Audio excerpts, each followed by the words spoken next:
Praise you Jesus. धन्यवाद देते हैं प्रभु जी। फिर एक बार प्रभु ने हम सबको सही सलामत रखा। हालात कैसे भी रहने दो, कितने भी परेशानियां हमारे जीवन में आने दो, पर परमेश्वर सदा हमारे साथ है और वो हमें सदा सर्वदा के लिए हमारे ऊपर उसका हाथ रहता है, उसका पवित्र आत्मा हमारे ऊपर मंडराता है और वो हमें सहायता करता है। जैसे पिछले 2 हफ्तों में हमने सीखा था, यीशु मसीह कहता है यूहन्ना उसके 15वें अध्याय और एक पहले वचन से या पहले आयत से हम देखते हैं तो प्रभु यीशु मसीह कहता है कि मैं सच्ची दाखलता हूँ। तो वो हमने 2 पार्ट्स अभी तक कंप्लीट किए। आज मैं तीसरा पार्ट शुरू करने वाली हूँ। मैं विश्वास करती हूँ कि आप सब जुड़े रहेंगे, आखिर तक प्रार्थना में सहभागी होंगे। प्रभु आपको इस वचन के द्वारा बहुत ऐसे आशीषित करने वाला है। आइए प्रियो, हम सब आंखें बंद करेंगे, अपने सर को झुकाएंगे और प्रभु को महिमा देंगे। धन्यवाद देते हैं प्रभु जी, इस समय के लिए धन्यवाद देते हैं प्रभु जी। हम आपको गौरव देते हैं प्रभु। आप सच्चे जीवित खुदा है परमेश्वर। प्रभु यीशु, आप जीवन देने वाले परमेश्वर है प्रभु। आप परमेश्वर हम सबको संभालने वाले परमेश्वर है। आप हमको सुरक्षित रखते हैं प्रभु जी। आप हमारी रक्षा करते हो प्रभु, और आपका पवित्र आत्मा हमें ज्ञान देता है, हमें समझ देता है प्रभु। आज जितने व्यूअर्स है प्रभु, जितने लोग यहाँ मुझे जुड़ रहे हैं प्रभु, इस माध्यम के द्वारा, यूट्यूब के द्वारा, इस वीडियो के द्वारा प्रभु, मैं सबके लिए आपको धन्यवाद देती हूँ। सब मेरे प्यारे व्यूअर्स, सब सब्सक्राइबर्स के लिए धन्यवाद देती हूँ प्रभु जी। जितने भाई बहन यहाँ पे बैठे हैं सबके लिए धन्यवाद देती हूँ प्रभु। आपको धन्यवाद देती हूँ कि आपने ये समय मेरे लिए, हम सब के लिए नियुक्त किया है प्रभु। इसलिए आपको गौरव देती हूँ, आदर देती हूँ और महिमा देती हूँ प्रभु जी। प्रभु आप बहुत ऐसे काम करो प्रभु, इस वचन के द्वारा आज आप सबसे बात करो प्रभु जी। धन्यवाद देते हैं प्रभु यीशु मसीह। आगे का समय प्रभु मैं आपके पवित्र हाथ में देती हूँ। सब विनती प्यारे यीशु मसीह के नाम से मांगती हूँ, आप इसे सुनिए और दया से कबूल कीजिए। आमीन। जैसे कि हमने पिछली बार देखा था कि प्रभु यीशु मसीह कहता है कि मैं सच्ची दाखलता हूँ, और हम पहले 15वें आयत में और दूसरा वचन हम लोग देखते हैं कि प्रभु यीशु मसीह कहता है कि जो डाली मुझ में है और नहीं फलती उसे वह काट डालता है, और जो फलती है उसे छांटता है ताकि और फले। जो डाली मुझ में है, जो पिछली बार हमने देखा था कि डाली क्या है, कैसी उसमें रहती है, पर आज हम ये देखेंगे कि प्रभु कहता है कि जो नहीं फलती उसे वह काटता है। वह कौन है? पिता है ना, वह पिता है। क्योंकि ये दृष्टांत जो है ये प्रभु यीशु मसीह अपने चेलों से बात कर रहा है, और प्रभु यीशु मसीह कह रहा है कि अगर कोई डाली नहीं फलती है तो वह उसे काट डालता है। तो वह मतलब वो पिता परमेश्वर है कि वो उसे काट डालता है। तो आज हम यही देखेंगे कि परमेश्वर उस डाली को क्यों काटता है और जो फलती है उसको वो क्यों छांटता है। अगर डाली फल रही है फिर भी प्रभु उसको क्यों छांटना चाहता है। तो आज हम यही मनन करेंगे कि परमेश्वर ऐसा क्यों करता है।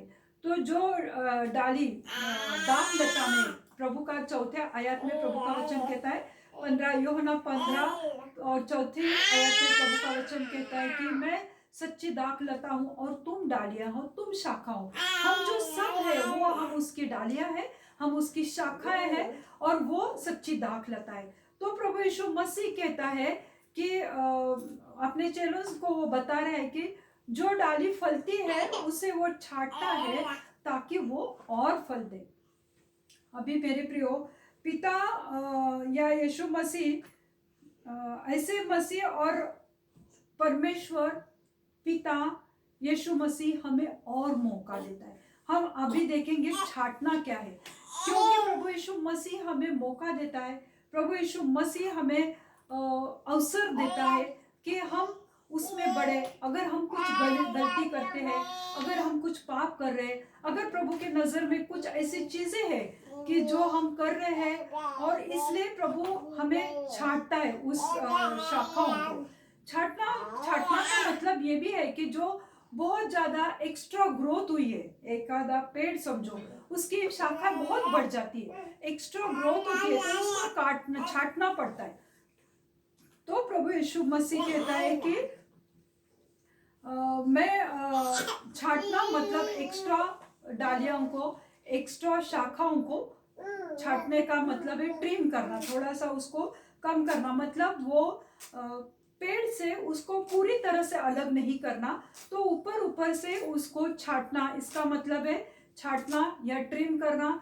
तो हम लोग देखते हैं कि पिता चाहता है कि डालियाँ और स्ट्रांग बने, छाटने के बाद वो डाली और स्ट्रांग बनती है। अभी समझो एक गुलाब का पेड़ है, तो उसमें गुलाब का फूल आता है, तो फूल आने के बाद वो डंडी वैसे ही रहती है, फूल सूख जाता है, तो वो डंडी को छाटना पड़ता है। अगर उसको हम नहीं छाटेंगे तो उसको और वो बढ़ेगी नहीं और अच्छे फूल नहीं देंगे, तो इसलिए हमें उसको छाटना पड़ता है ताकि वो और अच्छे फूल दे। उसी तरह से परमेश्वर पिता हमें छाटता है ताकि हम परमेश्वर में स्ट्रांग बने, मजबूत बने, हम विश्वास में बड़े रहे, इसलिए परमेश्वर हमें छाटता है।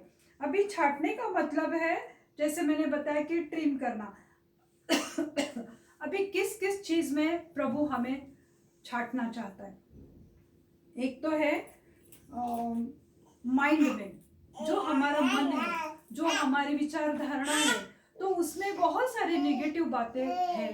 कभी कभी ऐसा होता है कि जब हमारे जीवन में परेशानी आती है तो हमें ऐसा लगता है कि परमेश्वर हमारी प्रार्थनाओं का जवाब नहीं देता, हम निगेटिव थॉट्स लेकर बैठते हैं। हम कभी कभी प्रार्थना में कहते हैं कि प्रभु तू ऐसा हमारे साथ क्यों कर रहा है, क्यों, हमने क्या किया है प्रभु कि तू हमारे प्रार्थनाओं का जवाब नहीं देता है। तो ये जो हमारी सोच है, जो हम परमेश्वर को पॉइंट आउट करते हैं या उसके ऊपर क्वेश्चन मार्क लगाते हैं, तो परमेश्वर को ये हमारी सोच को छाटना है। प्रभु छाटना चाहता है कि मैंने तेरे लिए जान दी, मैंने मेरे इकलौता बेटा तेरे लिए दिया है, प्रभु यीशु मसीह ने हमारे लिए सब कुछ किया है, फिर भी हम परमेश्वर पे क्वेश्चन मार्क लगाते।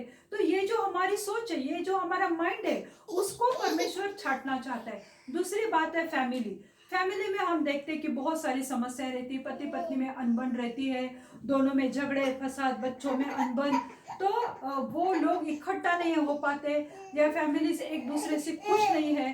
तो ऐसी जो फैमिली है कि जो परमेश्वर से दूर गई है, परमेश्वर को छोड़ के बाकी सब चीजें वो करते हैं, जैसे घूमना फिरना, सब उनको जो अच्छा लगता है, तो वो सब बातें वो लोग करते रहते हैं, क्योंकि वो परमेश्वर को छोड़ देते। तो ऐसे फैमिलीज को भी परमेश्वर छाटना चाहता है ताकि वो और बढ़े, वो फल दे, क्योंकि उनका उद्धार हुआ है, वो परमेश्वर में तो है, वो परमेश्वर को जानने वाले लोग हैं, पर ऐसे चीजों की वजह से वो परमेश्वर से थोड़ी दूर चले जाते हैं। इसलिए प्रभु ऐसे फैमिलीज को छाटना चाहता है। दूसरी बात है कि बॉडीज, जो हमारी बॉडी है, जो हमारा शरीर है, तो हमारे शरीर को जो भी लगता है, जो भी शरीर की लालसा है, जो भी शरीर की इच्छा है, हम उसके पीछे भागते, हम परमेश्वर को कम समय देते हैं। परमेश्वर हमको चाहता है कि हम उसे ज्यादा से ज्यादा समय दें, पर हम हमारे शरीर के सुखों के पीछे भागते। मेरा शरीर ने कहा है कि अभी थक गए, आराम करो, चर्च मत जाओ, मीटिंग में मत जाओ, तो हम सो जाते हैं। ये शरीर की इच्छा है। तो प्रभु इसलिए हमें छाटता है ताकि हम खड़बड़ा के जाग जाए और परमेश्वर के पास दौड़े दौड़े चले आए, क्योंकि हम ऐसे परेशानी में घिरे रहते कि हमें परमेश्वर की याद आती है, इसलिए प्रभु हमें छाटता है। चौथी बात है सर्कमस्टेंसेस, यानी परिस्थितियां। एक परमेश्वर को जानने वाले जो लोग हैं, उनके जीवन में देखते हैं कि कर्जों की परिस्थिति रहती है, बीमारी रहती है, परेशानी रहती है, दुख दर्द से जाते, तो ये उनके आसपास की परिस्थितियां हैं, हालात है उनके, तो वो लोग उसी के ऊपर ज्यादा ध्यान देते ना कि परमेश्वर पे। तो ऐसे समय में परमेश्वर को ऐसे लोगों को छाटना पड़ता है, क्योंकि वो परमेश्वर से दूर चले जाते हैं, अपने ही कर्जों तले दबे हुए रहते हैं, अपने ही परेशानी में, बीमारी में वो इस कदर घिरे रहते हैं कि वो परमेश्वर से दूर चले जाते हैं। जो परमेश्वर से थोड़ा दूर चले जाते हैं या कम फल देते हैं, परमेश्वर उनको साफ सुफ करना चाहता है। छाटना मतलब तुम्हें क्लीन करना या तुम्हें साफ सुफ करना। तो परमेश्वर उसके लोगों को साफ सुफ करता है, क्यों साफ करता है? क्योंकि वो अपने परमेश्वर से दूर चले गए। प्रभु हर एक सच्चे मसीह को शुद्ध करता है ताकि वो ज़्यादा फल दे। हम अगर ऐसे ही अपने फैमिलीज के ऊपर ध्यान देंगे और हम अगर हमारे बॉडी के ऊपर, माइंड पर ही ज़्यादा कंसंट्रेट करेंगे या उसी के ऊपर अगर हम ज़्यादा ध्यान देंगे तो हम परमेश्वर से दूर चले जाते हैं। तो परमेश्वर को हमें छांटना पड़ता है, हमें साफ सूफ करना पड़ता है। हम उसके लिए एक वचन देखते हैं, मत्ती उसका 3 अध्याय और 8वीं आयत में हम देखते हैं। तो परमेश्वर का वचन का कहता है, इसलिए मन फिराने के योग्य फल लाना। इसलिए मन फिराव के योग्य फल लाना। प्रभु क्यों कहता है कि मन फिराव के योग्य फल लाओ? क्योंकि जब हम ऐसे परिस्थितियों में से जाते हैं, जब हम ऐसे हालातों से जाते हैं, तो क्या होता है? जब हम ऐसे परिस्थितियों में से जा रहे, परेशानी में से जा रहे, तो हमें हमारा मन वो परिस्थितियों से, वो शरीर की जो अभिलाषा है, जो मन की सोच है, उससे हमारा मन हमें फिराने की बहुत ज़्यादा आवश्यकता है। और परमेश्वर यही चाहता है, इसलिए वो हमें छांटना चाहता है, क्योंकि हमारा ध्यान हमने परमेश्वर से दूर किया है, प्रभु यीशु मसीह से दूर किया, और ज़्यादा से ज़्यादा हमने हमारे ध्यान को हमारे परेशानियों, हमारे परिस्थितियों के ऊपर लगाया है। जो कुछ भी बातें हमें परमेश्वर से दूर करती, जो कुछ भी बातें, समझो वो कोई एक इंसान है, कोई व्यक्ति है जो हमें अगर परमेश्वर से दूर करता है, कोई आदतें हैं, हमारी गंदी आदतें रहेंगे, बुरी आदतें रहेंगी, अच्छी आदतें रहेंगी, या फ्रेंड सर्कल है कि जो हमें परमेश्वर से दूर करता है। देखिए कि अगर किसी के गलत संबंध रहते हैं, एक्स्ट्रा मैरिज अफेयर्स जिसे कहते हैं, कि विवाह बाह्य संबंध रहते हैं, तो वो चीज़ों में वो लोग इतने उलझ जाते हैं, वो संबंध के लिए, वो रिश्ता बनाने के लिए, तो परमेश्वर से दूर चले जाते हैं। अगर ऐसी कोई मनुष्य है, कोई व्यक्ति है, और कोई ऐसी परिस्थिति हमारे जीवन में है, ऐसे कोई फ्रेंड्स हमारे साथ है, ऐसी कोई जगह है जहाँ पर हम लोग परमेश्वर को छोड़ के बार बार उधर जाना चाहते हैं, ऐसी कोई चीज़ें हैं जैसे इंटरनेट है, फेसबुक है, वो सब चीज़ों के पीछे अगर हम परमेश्वर को ध्यान देने के बजाय उसके पीछे अगर हम ज़्यादा जाते हैं, तो परमेश्वर हमसे वो चीज़ें निकालता है, उसको प्रभु छांटता है। जो गलत संबंध है, तो परमेश्वर वो व्यक्ति को हमारे जीवन में से निकाल देता है।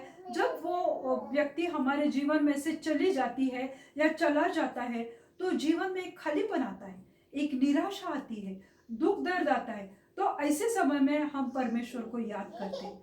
तो परमेश्वर ने क्या किया यहाँ पे, कि वो जो गलत व्यक्ति हमारे जीवन में था, तो परमेश्वर ने उसको हमारे जीवन में से छांटा है, निकाल दिया है, ताकि हम परमेश्वर के पास आए। ये परमेश्वर क्यों कर रहा है? क्यों परमेश्वर हमें छांटना चाहता है? क्योंकि वो हमसे बेहद प्यार करता है। वो नहीं चाहता है कि हमारा नाश हो जाए, इसलिए वो हमारे लिए राह देखता है, बाट जोता है और धीरज रखता है कि मेरा बेटा, मेरी बेटी ये सब बातों को छोड़ के मेरे पास आए और फल लाए, बहुत का फल लाए। इसलिए परमेश्वर उस दाखलता को छांटना चाहता है, जो एक्स्ट्रा बड़ी हुई है, जो एक्स्ट्रा चीजों में अपना ध्यान लगाती है। तो परमेश्वर ऐसे सब बातों से हमें दूर करना चाहता है। और ऐसी कोई चीजें हैं कि जो हमें परमेश्वर से दूर करती है, या परमेश्वर के और हमारे रिश्ते में वो रुकावट है, हिंड्रेंसेस है, तो परमेश्वर वो रुकावट, वो हिंड्रेंस हमसे निकालना चाहता है, उसे कहता है छांटना। तो परमेश्वर हमें इस रीति से छांटता है।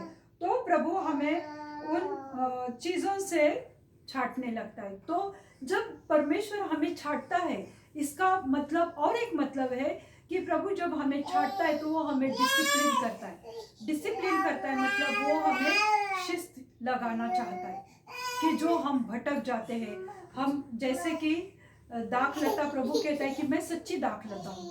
तो हम प्रभु यीशु मसीह में हैं, फिर भी हम लोग दूसरी चीजों में जब उलझ जाते हैं, तो परमेश्वर को, पिता को, उस दाखलता के मालिक को, उस दाखलता के डालियों को छांटना पड़ता है। तो परमेश्वर इस तरह से, जो परमेश्वर से दूर गए उसके लोग, उसके चुने हुए लोग जब परमेश्वर से दूर जाते हैं, तो परमेश्वर उन्हें साफ सुफ करने के लिए, उन्हें स्ट्रांग बनाने के लिए और फलदायी होने के लिए उन्हें डिसिप्लिन करता है, यानी उनको शिस्त लगाता है, उन्हें समझ देता है। और जब ये डिसिप्लिन की प्रक्रिया होती है, ये जो प्रोसेस होती है डिसिप्लिन की, वो बहुत कष्टदायक होती है, वो बहुत दुखदायक होती है, क्योंकि जब हम परेशानी में से जा रहे, हमने जिस व्यक्ति के लिए प्रभु को छोड़ा और वो व्यक्ति जब हमारे जीवन में से निकल जाता है, तो वो सिचुएशन हमारे लिए बहुत दुखदाई होती है। पर उसको किसने निकाला? परमेश्वर ने, क्योंकि प्रभु तुमको चाहता है, प्रभु तुमसे प्यार करता है, इसलिए प्रभु ने उस व्यक्ति को, उस चीज को, उस बुरी आदत को, शरीर की लालसा को छाड़ दिया है। इस तरह से प्रभु ने हमें डिसिप्लिन किया। तो ऑब्वियसली ये डिसिप्लिन करने की प्रोसेस जो है तो दुखदायक होती है, वो कष्टदायक होती है और वो एक चैलेंजिंग प्रोसेस है, पर परमेश्वर वो हमारे साथ करते रहता है, ताकि मसीह का स्वभाव गुण, मसीह कैसा है? प्रभु यीशु मसीह कैसा है? वो नम्र है, प्रेम से भरा हुआ है, वो शांति का राजकुमार है, वो धीरज रखने वाला परमेश्वर है, उसे जल्दी गुस्सा नहीं आता, वो मंद क्रोध है। तो ये जो परमेश्वर के स्वभाव गुणों के सुंदर और मीठे फल प्रभु हमारे जीवन में चाहता है। हालेलुया। परमेश्वर हमारे जीवन में परमेश्वर के स्वभाव गुणों के मीठे और सुंदर और आशीषित फल चाहता है मेरे प्रियो। तो इसके लिए हम एक वचन देखेंगे, रोमियो 6 उसका 22वां वचन हम देखेंगे। रोमियो 6, रोमियो की पत्री उसका 6वां अध्याय और 22वीं आयत। But now, having been set free from sin and having become slaves of God, you have your fruit to holiness and the end everlasting life. Amen. तो इसका मतलब ये हुआ, परंतु अब पाप से स्वतंत्र होकर और परमेश्वर के दास बनकर, अब तुम पाप से स्वतंत्र हो गए। कब स्वतंत्र हो गए? जब प्रभु ने तुम्हें छाटा। प्रभु ने तुम्हें छाटने की प्रोसेस की, वो दुखदाई थी, दर्द भरी थी, वो प्रोसेस बहुत हमें तकलीफ देती है, पर वो जब प्रभु हमें पाप से दूर करता है, क्योंकि हम हमारे मन से कभी पाप से दूर नहीं हो सकते। जब हम परमेश्वर को मांगते हैं तो परमेश्वर हमारी वो गलत आदत, गलत लोग, गलत दोस्त, उनको हमारे से अलग कर देता है, क्योंकि प्रभु चाहता है कि हम पाप के जीवन से दूर हो जाए, स्वतंत्र हो जाए। तो जब हम पाप से स्वतंत्र होते हैं, यानी प्रभु हमें छाटता है, तो परमेश्वर के दास बनकर तब हम परमेश्वर के चेले बनते हैं, तब परमेश्वर के हम चुने हुए लोग बनते हैं, और तब तुमको फल मिलता है, तुमको पवित्रता का फल मिलता है। आमेन। प्रभु हमें पवित्रता का फल देता है, और जिससे पवित्रता प्राप्त होती है और उसका अंत अनंत जीवन में है। जब हम पवित्र होते हैं, परमेश्वर के लिए एक योग्य व्यक्ति बन जाते हैं, तब परमेश्वर हमें अंत जीवन तक हमारे साथ रहता है, और हम हमेशा हमारा शरीर इस पृथ्वी से चला जाएगा, पर परमेश्वर के साथ हम सदोदित उसके साथ स्वर्ग में वास करेंगे। इसलिए प्रियो, हमें छाटने की ये प्रक्रिया तकलीफ देह रहेगी, फिर भी प्रभु हमें इसके द्वारा आशीषित करता है। अभी हम देखेंगे काटना मतलब डाली से, पेड़ से उस डाली को पूरी तरह से तोड़ देना। मैं आपको एक एग्जांपल देना चाहती हूँ। मेरे पास ये कुछ फूल है, देखिए ये ग्लास है, उसमें पानी भरा हुआ है, और ये फूल है। ये कैसे दिख रहे हैं आप लोगों को? मुरझाए हुए हैं। मैं इसमें पानी है, फिर भी ये मुरझाए हुए, ये सूख गए, अभी मेरे किस काम के नहीं। अभी मैं क्या करूंगी? इसे उठा के मैं डस्टबिन में फेंक दूंगी, मैं उसको कचरा पेटी में फेंक दूंगी। इसमें पानी तो था और फिर भी ये मुरझा गए। इसी रीति से हम परमेश्वर में भले रहते हैं, हम अपने आप को उद्धार पाए हुए समझते हैं, पानी है, प्रभु यीशु मसीह वो पानी का सोता है, वो जीवित पानी है, उसमें हम पूरी रीति से गए, फिर भी हम क्यों मुरझा गए? क्योंकि हमारा पापी स्वभाव, हमारा पाप का नेचर है, इसलिए हम मुरझा जाते हैं। जब हम में कोई फल नहीं है तो प्रभु हमें काट डालता है। उसी रीति से दाख लता की वो डाली अगर वो मुरझा गई है, अगर वो फल नहीं दे रही, पहले फल दे रही थी पर अभी उसने फल देना बंद किया, तो परमेश्वर उसको काट डालता है, छाटता नहीं है सिर्फ ऊपर ऊपर, तो उसको उस डंडी को पूरी रीति से काट देता है। पेड़ तो वैसा ही रहता है पर वो डाली को वो काटता है, और जब वो डाली को काटता है तो उसका संबंध वो दाख लता से हमेशा हमेशा के लिए निकल जाता है या छूट जाता है।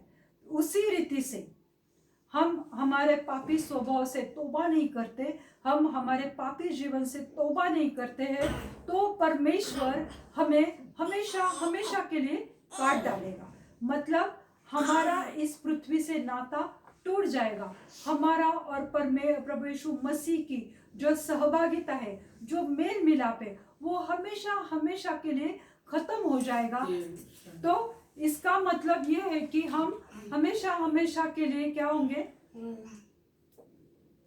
क्या होंगे? हम हमेशा के लिए मर जाएंगे। जब हम परमेश्वर में बने नहीं रहते, जब हम फल नहीं दे रहे, जैसे कि परमेश्वर ने वो दाख लता में से वो डाली को काट डाला क्योंकि वो फल नहीं दे रही। परमेश्वर इतना दुष्ट नहीं है, वो हमें मौका देता है, मौके पर मौका देता है, दिन ब दिन वो बाट जोता है हमारे।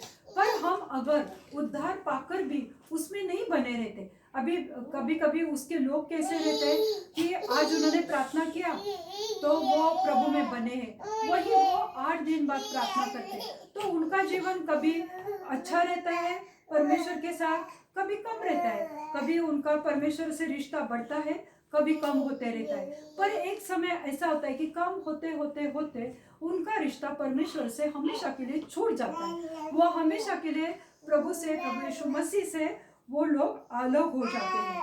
तो पिता फिर उनका न्याय करेगा, जैसे अभी हमने दूसरी आयत में पढ़ा था कि फिर वो यानी पिता उनका न्याय करेगा, उनको हमेशा हमेशा के लिए काट डालेगा और उन्हें क्या करेगा? उन लोगों पर परमेश्वर का न्याय उतर कर आएगा। फिर यीशु मसीह से उनका विभाजन होना या डिवीजन होना या सेपरेशन होना हमेशा हमेशा के लिए हम लोग प्रभु यीशु मसीह से अलग होंगे। और जब परमेश्वर से हम अलग होते हैं तो परेशानियां हमारे जीवन में रहती, बीमारी रहती, फिर हम परमेश्वर हमसे जब अलग हो जाता है तो हम शरीर में या आत्मा में पूरी रीति से मर जाते हैं और हमारा नाश होता है। अभी इसके लिए हम एक वचन देखेंगे। हमारा उद्धार होने के बावजूद भी हम हमेशा एक जैसे नहीं होते, कभी हम बढ़ते हैं परमेश्वर में तो कभी कम होते। तो यूहन्ना उसका 15वां अध्याय और 6वीं आयत में हम देखते हैं, वहां पे लिखा हुआ है, क्योंकि प्रभु उन्हें नरक में डालता है।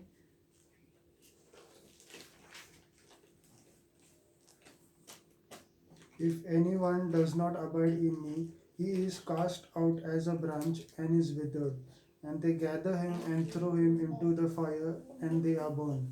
यदि कोई मुझ में बना न रहे तो वह डाली के समान फेंक दिया जाता है और सूख जाता है, और लोग उन्हें बटोर कर आग में झोंक देते हैं और वे जल जाते हैं। जब वो डाली पेड़ से अलग हो गई है तो वो सूख जाती है। सूखने के बाद लोग आकर उसको बटोरते हैं, चूल्हा जलाने में उसका यूज होता है या आग में झोंक देते हैं और वो जल जाते हैं। उसी रीति से मेरे प्रियो नरक है।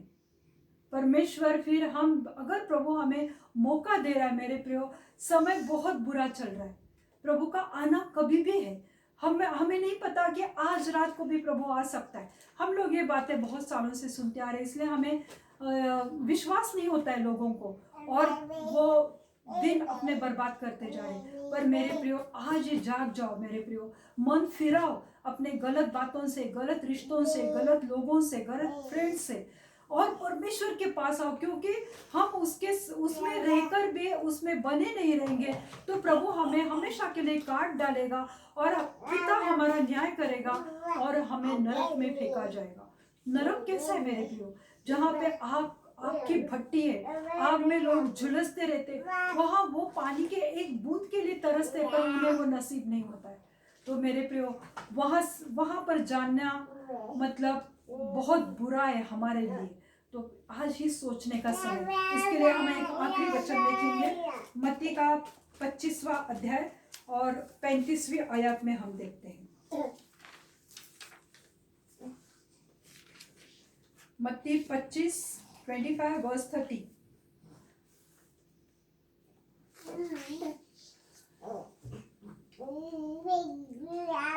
And cast the unprofitable servant into the outer darkness.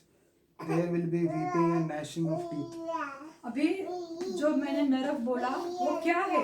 मैं एक सिंपल एक छोटा उदाहरण दे रही हूँ। अगर हम रेवलेशन में जाते हैं तो वहाँ पे हमें सब पढ़ने को मिलता है, तुम वहाँ से सीख पाओगे। पर अभी समय की कमी के कारण मैं सिर्फ एक ही वचन में आपको बताती हूँ कि नरक जहाँ कोई नहीं जाना चाहता है वो कैसा है। परमेश्वर कहता है इस निकम्मे दास को बाहर अंधेरे में डाल दो, जहाँ रोना और दांत पीसना है।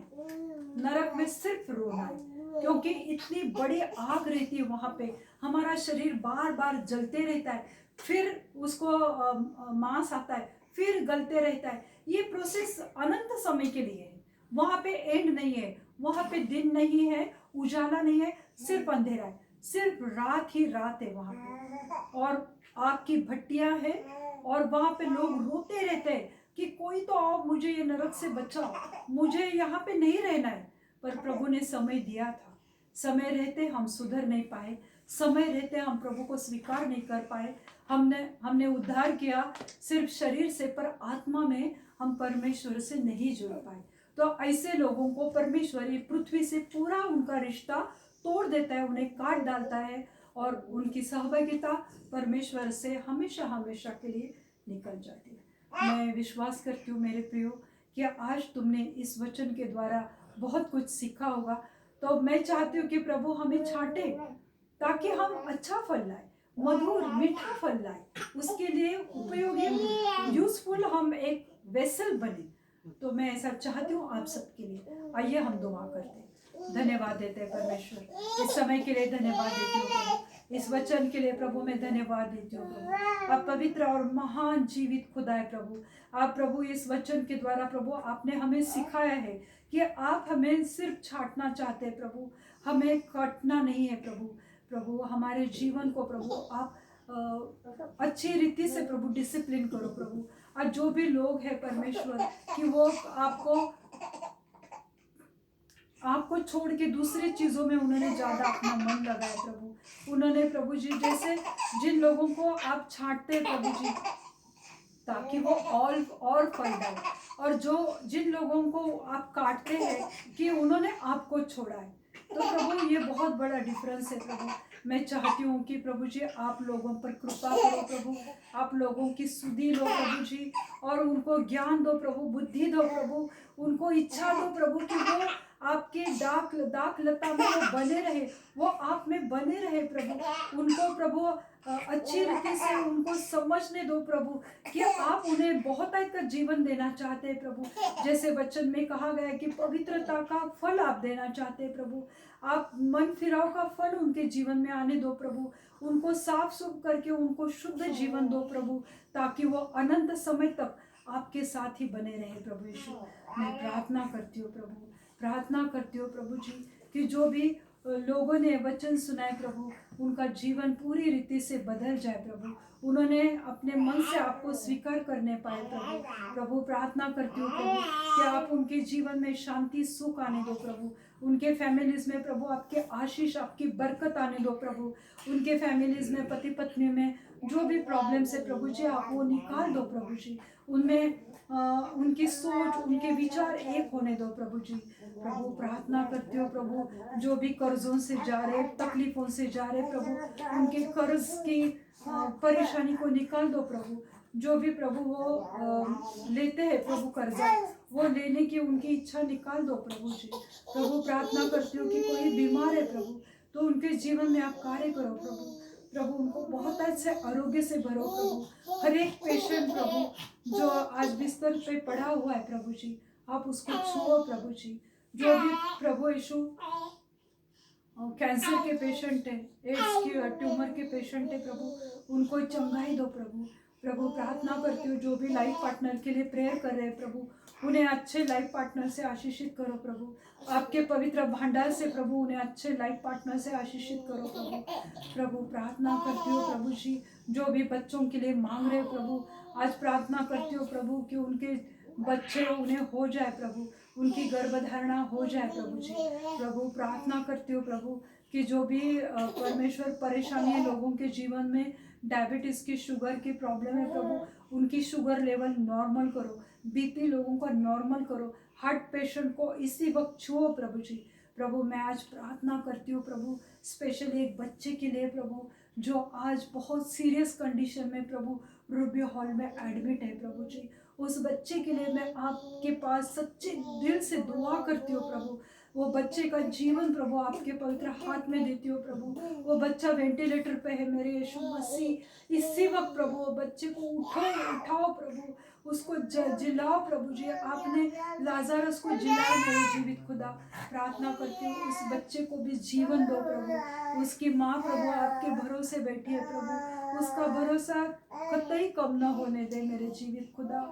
प्रभु आप जीवन देने वाले परमेश्वर है प्रभु। प्रभु प्रार्थना करती हूँ जो भी छोटे बच्चों के कमर में कमजोरी है, पैर में कमजोरी है, शरीर में कमजोरी, उनके गर्दन में कमजोरी है प्रभु, वो सब बच्चों को प्रभु आपकी ताकत, आपके बल से भर दो प्रभु जी।